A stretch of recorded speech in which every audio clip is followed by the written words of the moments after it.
Welcome to the Funnel Reboot Podcast with your host, Glenn Schmeltzley. Let's get into today's show. Hey, Glenn here. You're going to be so glad that you joined this episode of Funnel Reboot. This is the start of a series where we're going to share ways to upgrade our marketing careers. There's a lot you need to deal with in a marketing career. You need to answer questions like, what skills you need to chase down and when? Should you join a special project to get a specific skill, or should you stay a generalist? How to manage both above and below your work level. Knowing when a job isn't panning out and you need to cut your losses. Choosing who to work for. Do you base it on the brand's cachet, the title, the salary, what you'll get out of the experience? How do you raise your profile in an organization and remain a good team player? This episode's guest is eminently qualified to talk about these topics. She's the VP of Marketing at Irwin, an investor relations and capital markets software company. She's a demand gen leader, and for the last decade, she has built and scaled marketing teams in a lot of industries. She also teaches in an online marketing program. And in this episode, she's going to share her thoughts on what it takes to succeed in this fast-paced role of a marketer. Most importantly, she's going to talk about how societal issues have muscled in on her life not only as a marketer, but as a wife and a working parent. How to handle old oppressive tendencies in the workplace. Struggle to balance career ladder climbing with family responsibilities. Let's go talk to Marissa Homere. I'm so glad to welcome Marissa Homere. How you doing, Marissa? I'm good. How are you, Glenn? I'm doing fine, thanks. We are going to talk about a little bit of what it takes to make it in a marketing career, what progress looks like, what the ups and downs and twists and turns are. Can you just start us off very quickly by telling us what your current position is? Yeah, I am the VP Marketing at Irwin, which is an investor relations and capital market software company based out of Toronto.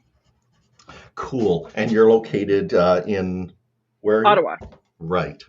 So we've got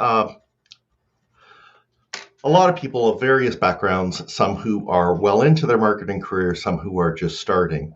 And there's a time that all of them go through where they come to the realization that marketing is what they want to do for a living. Can you take a moment and just maybe, if there is one time, or if it was maybe a series of things, but can you quickly tell me kind of what that looked like for you? Yeah, I stumbled into marketing, funny enough. I was in sales and was terrible at it, but I liked the psychology behind the sales process, and I always found myself kind of interested in that. And so I kind of, when I was going into college, I was like, well, what is adjacent to sales that maybe doesn't have the sales aspect to it? And so I had three paths in front of me. Marketing was one of them. Public relations was another one. And the final program that I was interested in was advertising.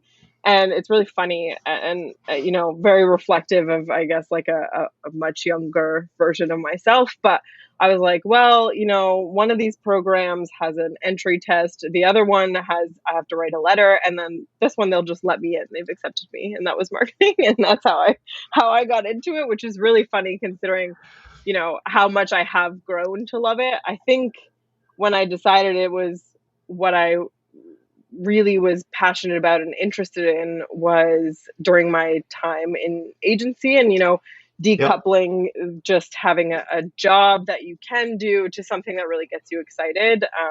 And I do credit working in agency with that because it gave me the opportunity to explore many different parts of marketing and other services as well. So I would say that was early in my agency career was probably the time where I sort of fell in love with it and realized that it was what I wanted to do with my career.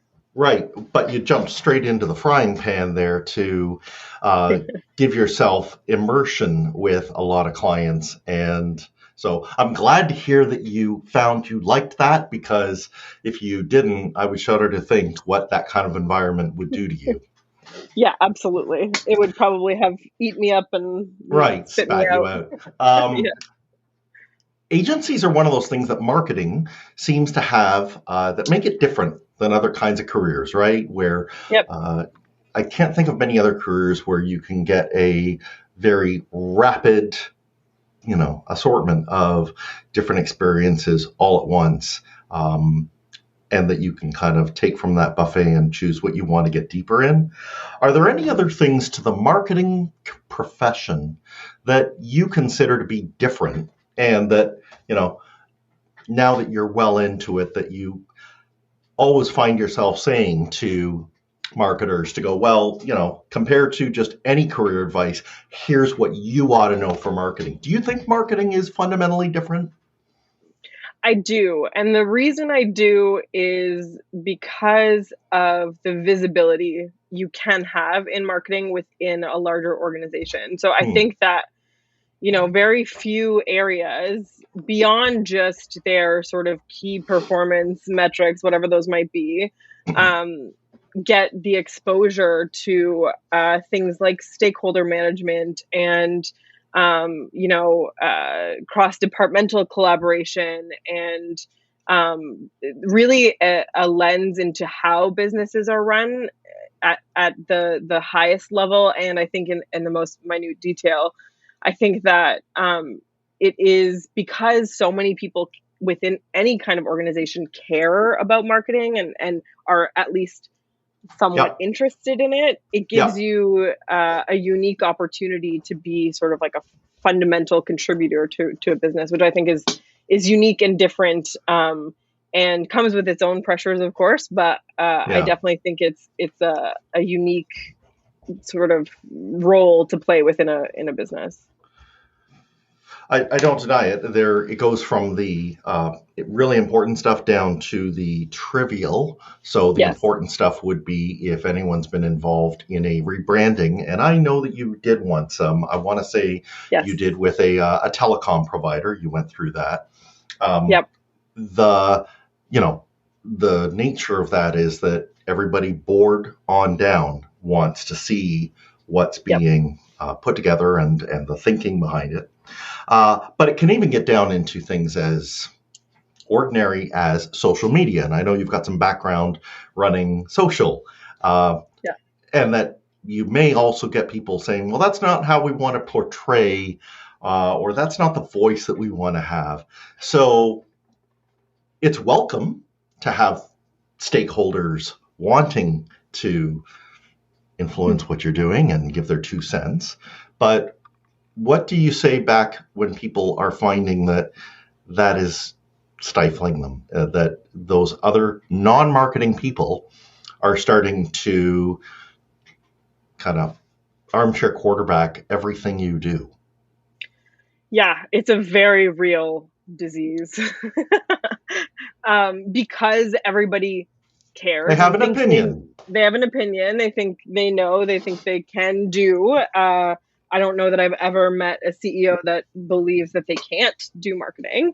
And I think it's interesting because this is where it really comes down to like organizational fit, and the type of leadership that runs a business, because it's okay to have opinions on things, but there are many, many people in leadership roles or in other areas of a business like sales or maybe even like a customer support angle, who want only their opinion, and they want to drive, and they want to just have someone who can execute for them. And I think that is a really big challenge for marketers. It's been a challenge for me in many client instances, in places where I found myself where I have to just sit down and be like, why am I here then? If you know better, then why am I here? And I think it really comes down to the culture and the autonomy that you're going to get, and the trust, I think, that someone has brought you in to do the role. And it's really hard to know that from the outset, but it is something that's really really important to understand and act on as you get information.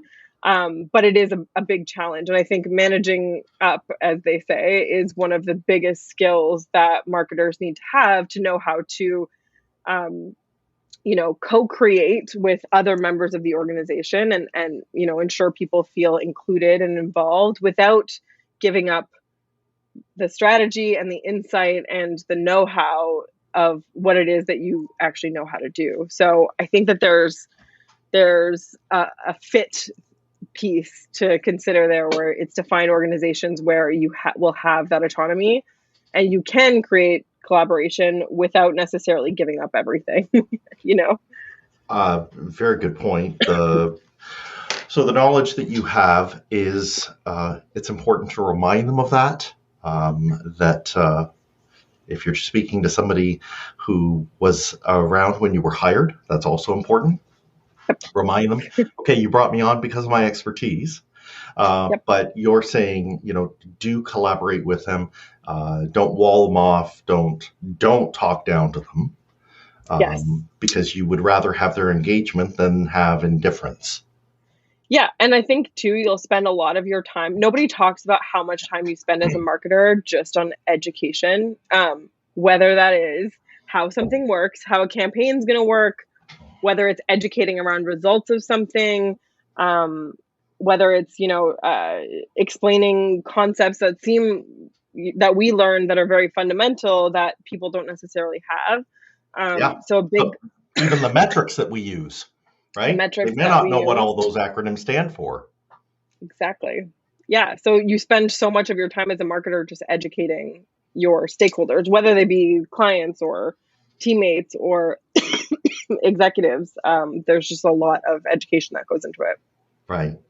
I'm speaking more from my experience, but despite asking those questions when you're going into a job, there are going to be times where you find yourself in situations that aren't going according to plan, where it's not matching at all the vision that you had of how your career was going to progress. I remember in one company, I was going in on the assumption that I would be entirely working on new business and greenfield marketing to develop new territories, new regions, new verticals. And instead, I was quickly set on working with their existing user base. Do you have any advice for people, even if you tried to see that coming, perhaps there have been times in your career where that same sort of thing has happened, and what is the calculus that you need to do to try and figure out how you're still going to progress your career, what choices you have to make with this kind of deck of cards that's been handed to you? It's a great question. And I think that, excuse me, I think that you have to be willing to count your losses. And I say that because I spent a long time not understanding how important it was to, take signs for what they were worth, and not realizing how big the world actually is. And if you want to learn something, you can do it. So I think that there's a balance between, expectation management. Nothing is ever going to be exactly as you expect it to be. And, you run into those situations where it's like, I came to do this and now I'm doing this. Is this what I even want to do? You'll have situations even if you look at the current economy, and I'm sure a lot of people are running into this right now, where it's we need to change something. So that might mean your role has to change, or you need to adapt to this new set of circumstances so that you can have a job. And there's this fine balance between, growth. And I always say that there's three things. It's are you are you growing? Are you learning? And are you fairly compensated? And there's kind of this interesting mix of things, because there's lessons to be learned in everything. And and there can be some more than others. Exactly. Yeah. And sometimes the stuff that you don't want to do actually opens up the best doors. The stuff that's not as interesting gives you perspective, or there is valuable skill to be learned, for example, in working with an existing set of users and expanding versus acquiring. And there's always a way to use a situation for your betterment, but don't stay in those situations too long if it's not where you intended to be. And I think we all need to let go of some of the expectations that we had, especially if you look at the time between the early 2000s and now, and how much the work landscape has changed too.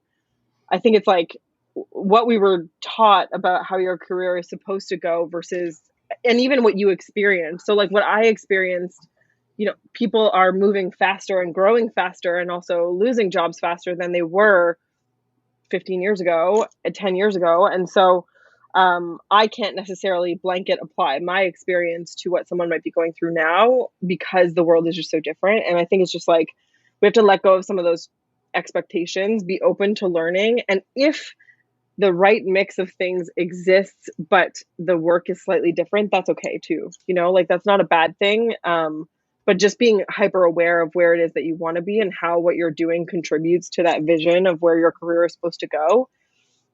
There's no need to settle for something that doesn't serve you, I love that blended view. I would say it even benefits you. I know that you now need to bring on team members. And so I can only think that gives you more empathy when you're looking at what they are bringing. And if you're looking at things on their CV that suggest that they were in a situation for a while that wasn't optimal, you might then dig a little deeper on what were you learning, what were you doing that was, growing you. We're talking in, 2023, there have been a fair number of layoffs by very large companies. I'm speaking to people who are sometimes doing their best learning right now through freelance gigs. Yep, 100%. Nowhere on the CV. They don't want it on the CV. But when you get, into friendly conversation, that pops up. Yep. Yeah, and I think that we spend so much, and I was very much like this at one point in my life, that I was chasing some sense of validation or status, right, whether that was like the company name, the clients, the experience, my own profile. And like, I spent a lot of time wasted, I think, on those things, when what I really needed was, I remember saying so many times, like, I never want to work for a startup. Like, I can't, like, it's not in me. Like, I'm an enterprise marketer. Right. But it turns out like the best work experience that I've ever had, and the most accomplishment that I've ever gotten has been from working at a startup. Like, I think it's just like the tech layoffs are a great example of like, everything that glitters surely is not gold. And people who have been working inside those organizations for long enough will tell you that those places have never been great. Those big names, there is limited room for advancement, or you trade off something. There's a cost to working at a place like that. And if that cost is like purpose and fulfillment, then it's not worth it. And now we see the result of that, like, it's horrifying, that these growth at all costs companies have put so many people in the position that they have, especially marketing, sales, recruiting. Like the world shifted so on its axis so quickly. We went from like, the great resignation to right, like what seems like unending layoffs. And I think a consequence of chasing those sparkly objects and those big names, without looking for substance and the impact you can make at a company like that, I think has turned us around. Yeah. A lot of turbulence all around. I want to get into just a little bit more on kind of what values one can kind of cling to for some solid bedrock on this. Because, I do think compared to the early 2000s, it's all changed. But before we do that, we're going to take a really quick break. Sure thing. Breaking away for a sec to ask, do you have a lot of company data in reach, but struggle to get useful business insights out of it? Do you open up your Google Analytics, but find you're at a loss on how to get it reporting the way you want? Do you wonder what new marketing strategies you could leverage if you could just unlock what's in your data? If you said yes, then you sound just like other clients did when they started working with me. Many B2B companies who I've done project work with have been helped by modernizing their analytics. Some deploy dashboards, some activate their data using machine learning in their campaigns. As of this recording in fall of 2023, my schedule's opened up enough to accommodate 1 or 2 projects. Should you be ready to begin a project, let's talk about what you would like your analytics to do for you. Please reach out today via the podcast feedback channels or connect with me, Hey Glenn S, 2 N's on Glenn, on either Twitter or Instagram.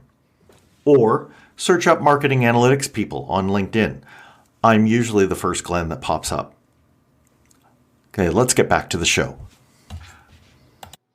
All right, Marissa, you brought up an absolute lightning rod issue there, talking about the way that companies have portrayed themselves. And marketers, I think, are, it's funny, we're prey to this because we involve ourselves in the narrative that the company wants to give out externally, but we may also buy that same narrative when it comes to us working internally with them.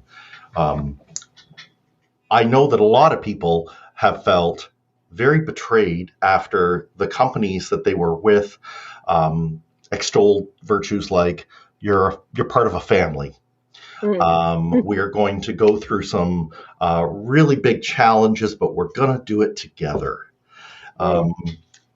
And then, of course, you're outside, right? Your email doesn't work. You're, finding that you can't do basic things. You can't even go back to retrieve any things because your badge has been turned off. And a lot of people are saying, I didn't want your swag. I didn't want your talk of family if it was all hollow. So that can leave us very jaded, right? And I think marketers, because we sometimes see how the sausage is made, we can definitely double down on that jadedness.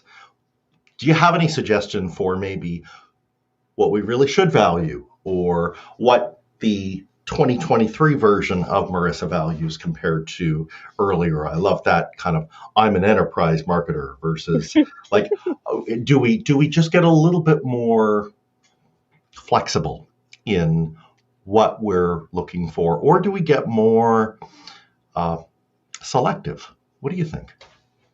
I think it leans towards being more selective. Like, as I've gotten more experienced, we'll say. Okay. And when I was coming to Irwin, I spent a very long time. I think I must have had like 10 meetings with them, with various people, because I was asking questions. I wanted to hear from the team and other people outside of the leadership team that I was talking to. And there was one question, I think I've told this story before, but I asked David White, who's our CEO, what his vision for the company was. Like, forget the product and all that stuff. Like, what are you trying to build? What does that actually look like? And I think if I would have heard, we want to be number one, or we want to, like, the vision is to go public, or the vision is to, do X amount of growth, I probably would have said no. Right. But his answer was like, I just want to build a really great company where people are inspired and passionate to come to work every day, where we care about each other.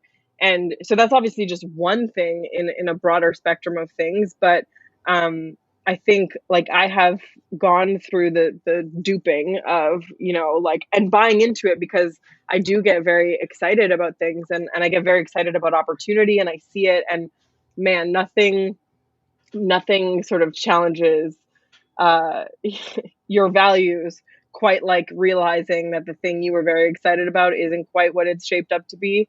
Yeah. And I think that I value things like true autonomy and trust. I value, how you treat people and the experience that your employees have, whether they are an entry level person or someone on your leadership team, but especially if they are an entry level person, because how the company treats those people tells you a lot about the things that they value. If they're looking for efficiency or growth at every corner, and not to say that those things aren't important, but if that is the foundation on which you run your business, which a lot of big companies run that way, Yeah. and a lot of them are ego inspired, which it's like we have to be the best, or our CEO is this, our leadership team is that, but there's like a blatant disconnect between how they actually treat people. And there are things that can tell you, like benefits are a really easy thing, and if it's hard when they're big companies and it's just like a standard package, but like, is there maternity leave top up? Is there is there vacation appropriate? Are people able to take it? Do they feel like they can rest? Do they care about parents and single people who are often like left off the map because they don't have children? And so I just feel like there's so many things that I value that are so much deeper than the name or even the opportunity. Like, I feel like those things are bonus points now. It's like, can I believe in what it is that you're selling? Do you have a real reason for selling it? Do you have a purpose? Do you have like some bigger why? And then like, how do you treat people? And, I think that it's one of those things that when I was younger, it'd be, like, oh, I would love to work at a, blue chip tech company one day, and like, or a big advertising agency. Sure. And I'll overlook everything else. Exactly. And there's a cost to that. There's a cost in your mental health. There's a cost in sometimes your physical health. Yeah. And, you spend so much time at work. It is so important to feel good about where you are, much more so than just because of a name or a salary or a title. And, I think it's hard because not everybody has the privilege to choose, and some people need to be able to just work, and that's okay too. I think that there are periods in your life where that is the priority, but as you acquire the flexibility to choose, I think it is so important to choose based on the environment and the place and the people than it is on the name and the salary and the title that you get along with it. Yeah. We have to be cognizant that sometimes the paycheck is, front and foremost.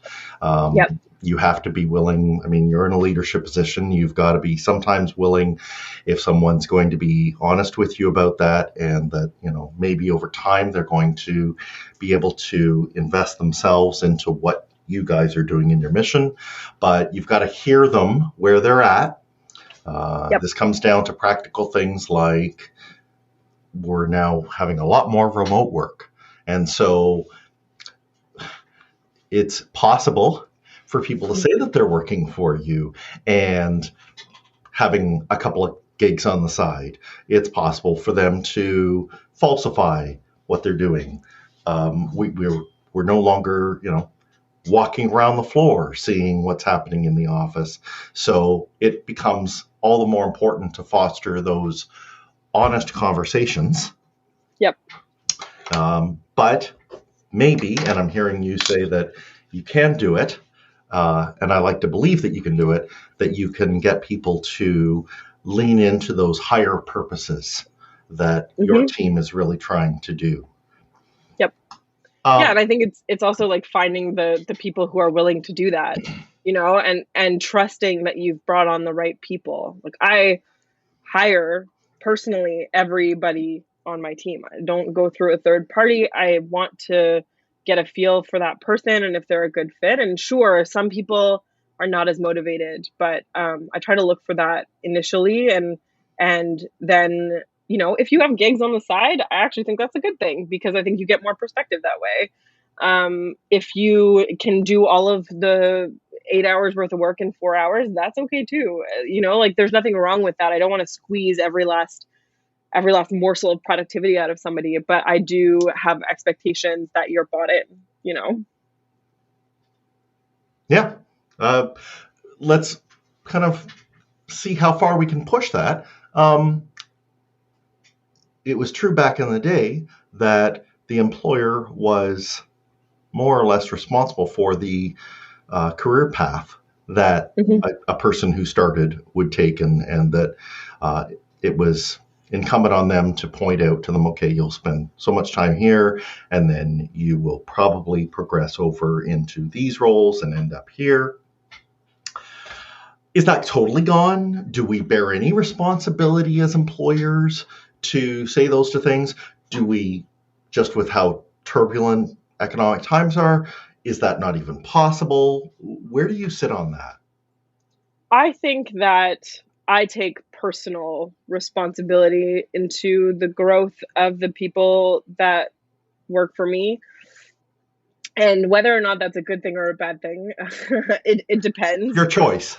It's my choice. Yeah. I feel that, you know, and I have built lifelong relationships because of that.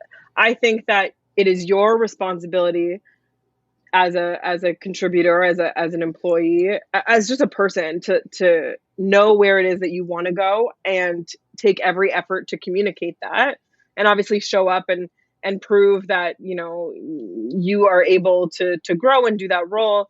But I also think that it's my responsibility as a leader to help you get there and advocate for you and push you and challenge you where necessary.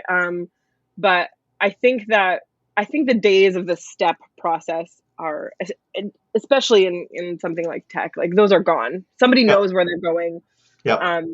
I think that the risk you take as an employer, if you do not have those conversations with people and at least set the expectation of where it is they can go, or like where their upper limits are, that you always run the risk of losing your high performers because somebody could walk up to them the next day and be like, here's an offer for 30% more money and the big title you wanted. And if I didn't know that, then and I had not communicated what the possibilities are for them, then they're going to say, well, I'm going to take that. Like, why wouldn't I take that? And right. I could be mad about it, right? Even if you are saying those things, it's too late. Exactly. Yeah. Yeah. And I think that, you know, I have amazing relationships with all of the people that I've worked with over the years. And my greatest accomplishment is seeing them go on to do and grow and be bigger and have better positions than even I do. Like, that's a source of pride for me because I feel like I've contributed to something that is bigger than me and that is great. And, you know, I don't ever take any offense when it's somebody decides to go somewhere else, or, you know, they get a better job offer, because sometimes they are better. And, you know, I think Dave Hale, who I think you know, he always used to say up or out. And right. I think that that's a really good way to look at it. Like, I will have those relationships and be able to lean on those people forever. But I would never stifle someone's growth as an employer just because I want to keep them on my team either, you know? Yeah, really good point. And let's, as a backdrop here, let's just remember for a moment that about a century and a quarter ago, there wasn't even a thing called the marketing profession. Mm-hmm. So we are like in a relatively young, it's almost like we're at the guild level of just showing people how to do this thing, and that many of us still, and you know, you are one of the success stories of being able to get to a VP rank and still be working completely within the niche that, you know, that marketing holds. Sales lost you. right? At a very young point in time. And that was an older profession, and you came over to marketing. I think, and I think you'll agree, that part of what we're trying to do if we're nurturing younger marketers is we're also trying to foster in them a sense of why they should stay in marketing. Let's not be so arrogant to suppose that they would just do it no matter what. They have other choices. Absolutely. Even within marketing, there are specializations that, Sure. someone can go to that are maybe more technical, like the RevOps side, or, Yep. I've seen people go to project management or lots of things. But I think that you do have to instill that interest. And I think also showing people how marketing contributes to impact, no matter what they do, keeps them excited. Like if as a entry level, I don't know, copywriter, how Sure. your writing contributes to business results, and that the impact that your work has had, it just gives you that like motivation to continue to grow and learn how you can give more impact and raise your own profile within the organization. It gives you more like I would say experience to be able to grow quicker into. And not everybody wants to be a manager. Some people want to be practice leads, and some people want to, Right. Individual contributors. exactly. And that's Yeah. fine too. You can make a lot of money going that way, and that's okay. But I think it's just like, you're right. Like we do have to instill that excitement. And I think if you build a department or a program that allows people to see that impact and make sure that everybody has a North Star to work towards, then it's easy to keep that excitement. And, I think people, and I also think like sometimes I'll see things in people like strengths where I'm like, I just feel like you should try this. Like it might not be what you're doing Hmm. right now, but you are very detail and data oriented. So maybe you would be good in, a RevOps position, for example. Yeah. Maybe just try it, take a project, see how you like it. And if it's something that you want to explore, like I'm a big proponent of that. Like, well, I have created more roles for people that didn't exist before than I think many of my counterparts, just because I feel like sometimes, especially younger people, don't necessarily know where it is that they want to specialize or go, and so they struggle with changing jobs to maybe find, maybe it's the employer, maybe it's the role. So I like to kind of see if I can find that for people and sniff it out and send them in that direction. And so far it's worked pretty well in that. I think that a lot of the people who have worked for me have gone on to become exceptional specialists in areas that I'm weaker in, or that they found passion for, and I think that that's a really great thing also. Well, you sound a little bit like the conductor who is, orchestrating their changes. We're also at a time, I don't know how about you, but I see that the kinds of roles that we're going to have in the marketing function in 5, 10, 15 years from now, we're going to get even more variety of roles. We're going to need to have prompt engineers. We're going to need to have, AI supervised training people. We're going to need to have folks who are, experts at fusing language models with data science. It's going to go, so wide that we're going to need people who can, notice that little spark in someone Hmm. and say, you should be interested in this. And I'll divulge to you right now, we're selfishly interested in you taking this on because it Yep. might spawn an opportunity for our company. Yep. 100%. And Right. yeah, and I think that there's still a place. I view myself as kind of a generalist. I obviously have specialized at different points throughout my career, but there's also still a place for someone who knows a little bit of everything, and just enough to be dangerous, as they say.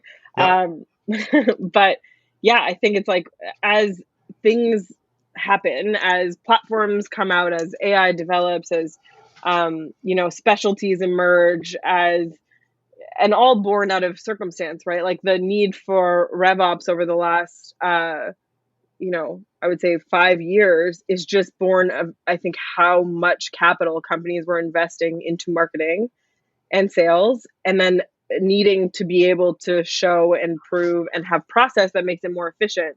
And so you see things like that. And of course, this economy Yeah. brings different things. AI brings different things. And I think it's just like, also, I think marketers need to take it upon themselves to explore if there are areas where they want to specialize. And I think one of the biggest questions I get from especially younger people is just like, well, how do I know? Like, how do I do this if I've never done it before? And, you have to be willing to try things and put yourself out there and, Yeah. have a point of view. And that's where you start. But yeah, 100%. Right. They should explore where they can be great. And I'm botching a phrase here, but there is a phrase saying that, some people,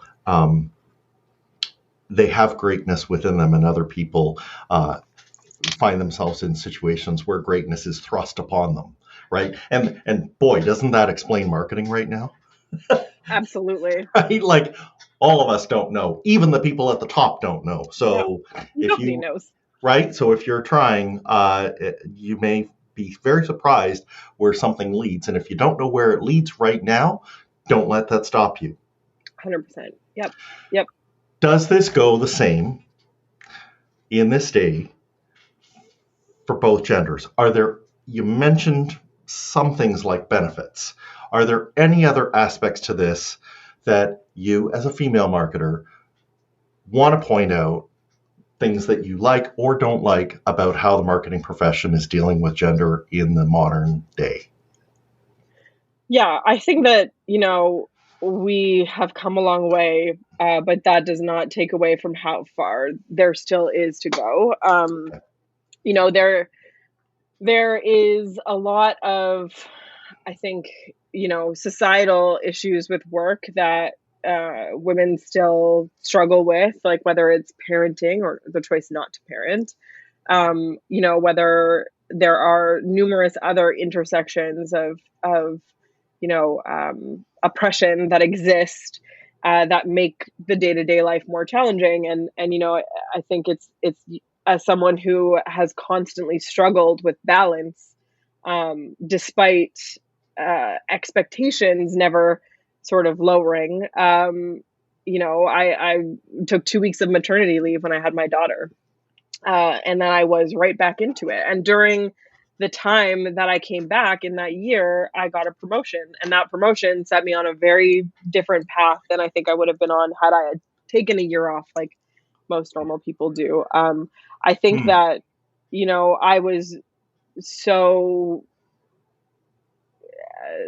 I had so much pressure on me at the time to feel that I just couldn't take a break. And I've struggled for a long time with being able to take a break. And, that's difficult then when you have different life situations. I think that, the simple ability to ask for more is a really challenging thing for women.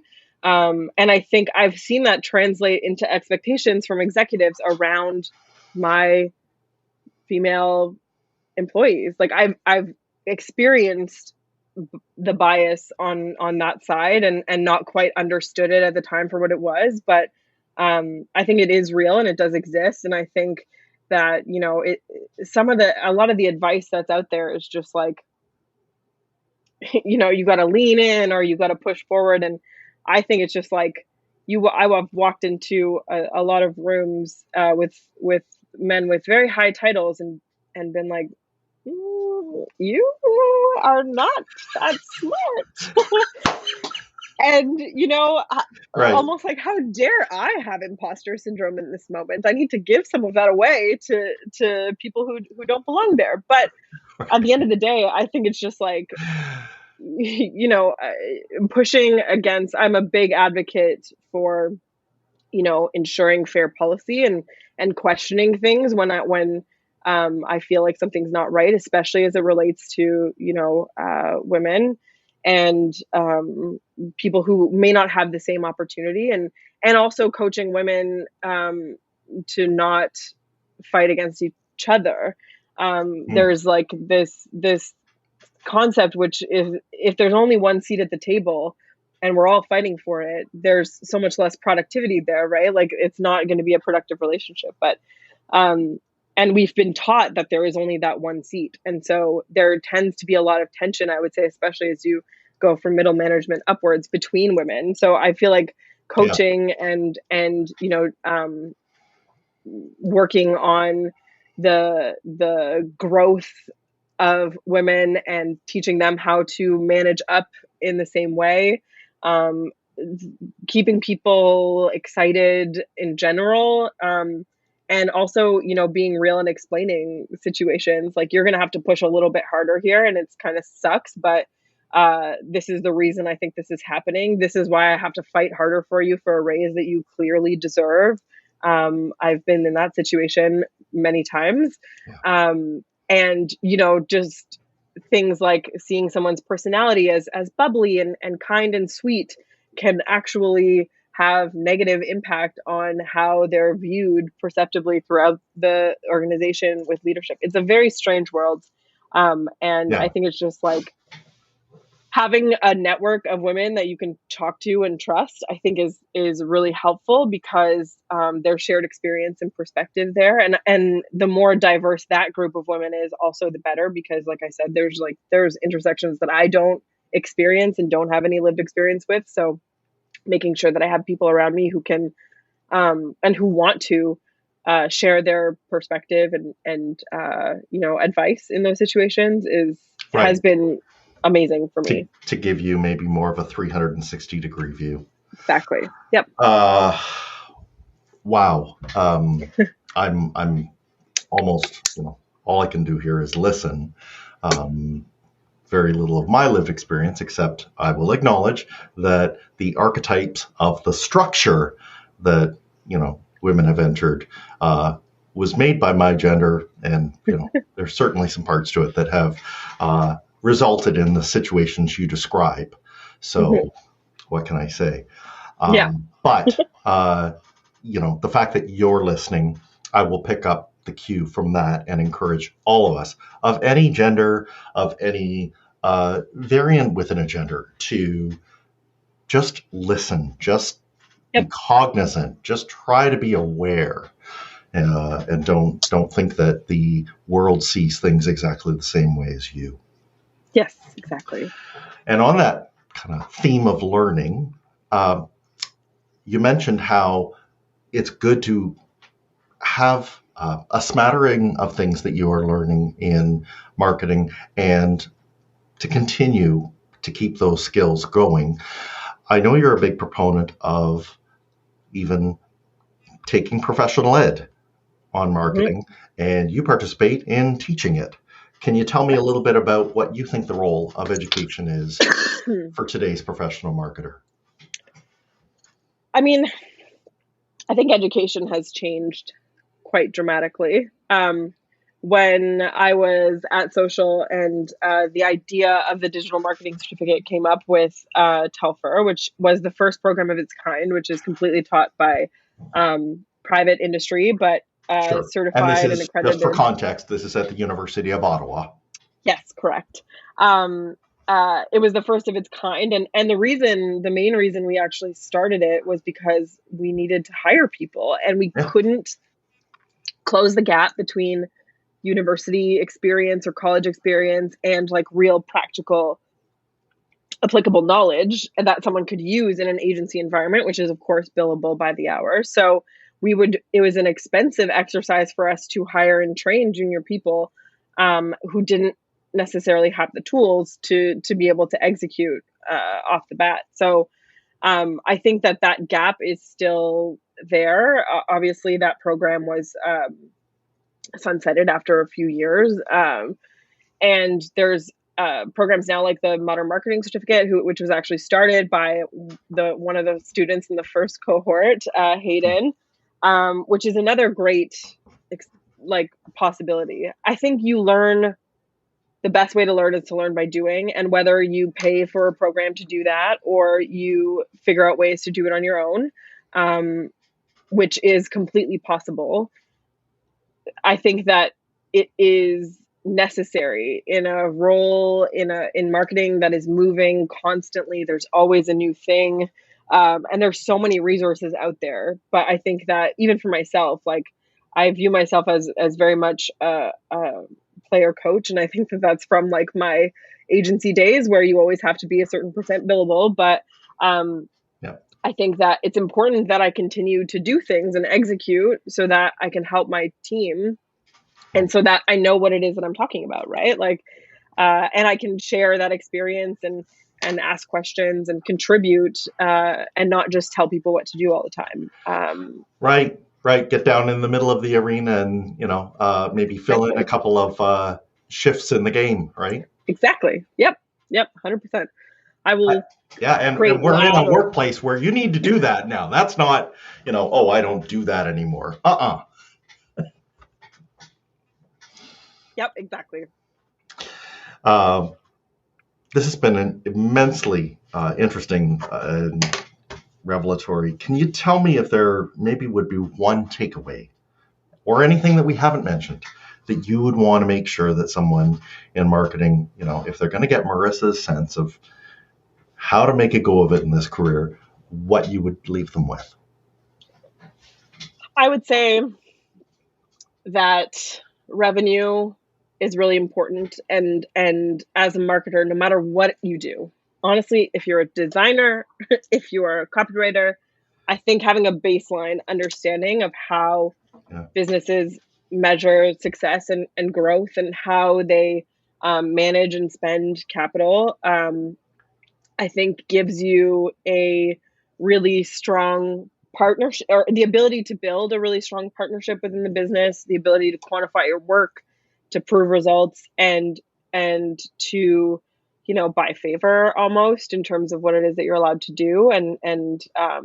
But I think that like my best piece of advice for marketers nowadays is just like understand how the business functions, understand what your CFO thinks about, as well as, like what your marketing program is designed to do. Because I think the context and the language just makes you that much more powerful, and takes a long time to learn some of that stuff, and that's okay. But I think just like using that muscle and ensuring that you can speak that language allows you to grow your career much more significantly and a lot quicker than if you are just focused on, high level things. You'll always just be a cost center in that world. So I definitely think that it's a skill that not many marketers have. And I think it's something worth investing in for sure. Well, would you say, because it's rarely spoken about, but that we got to remind ourselves that being on the revenue side, that equips us to go ask for budget when we see an opportunity for that budget to be an investment that will bring in more revenue. Yeah, exactly. Yeah. Right? If you're just asking for money to spend money in this economy. Well, yeah, and you just have to realize how out of turn you sound to a CFO. But if you understand where you are in the business, like literally where you are on the P&L, the way that you take that, you can actually use that as a launch pad to get what you want. Exactly. And to be more adventurous and to do cooler things. And 100%. Yeah, and we don't appreciate that enough. I don't. But we really should. And I'm so glad that you've left on that note so that it's highlighted for people. Marissa, if people do want to reach out to you, where would you send them?